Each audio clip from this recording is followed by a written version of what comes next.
Have you ever tried setting up automation on-chain and felt like you've been buried underneath a mountain of parameters? Well, don't worry, because you're not alone.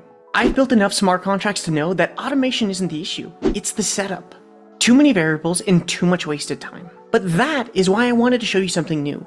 It's called AutoFi Assist tool, and it changes how blockchain automation really feels. Traditional smart contracts are just passive, and they just sit there. Nothing happens until you or a third-party bot decides to move the transaction. With Supra, automation doesn't rely on any bots. It runs all on-chain. Once you set it up, the network guarantees the execution, so that means no more babysitting. I want you to think of it like cruise control, but for your smart contracts. Normally you'd have to tap on the gas pedal every few seconds to keep moving. With Supra's AutoFi Assist, you get to lock in your speed and let the system control the rest of it.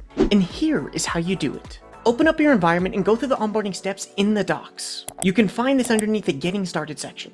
Next, head to the Automation tab and go for your first automation task. In that section, copy the smart contract and add it to your sources folder. Now we need to deploy the smart contract so we can start interacting with Supra's automation. Make sure you download StarKey Wallet and then use the StarKey address when deploying. Once it's deployed, move to the AutoFi Assist tool, which also can be found in the automation docs. Scroll down until you see the CLI command generator. Here is where you're going to connect to StarKey Wallet and use the address you deployed with.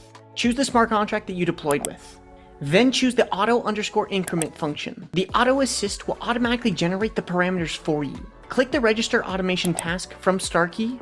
This will remove the dependencies so you don't need to use the CLI. Once it's submitted, your automation task will run at the end of every block, but it will publish at the end of every epoch, so give it some time.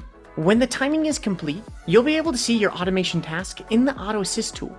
At the bottom underneath your automation tasks. In just a few minutes, you've gone from too many parameters to a working automation flow. Want to try it yourself? Open the Auto Assist tool and see how simple automation can be.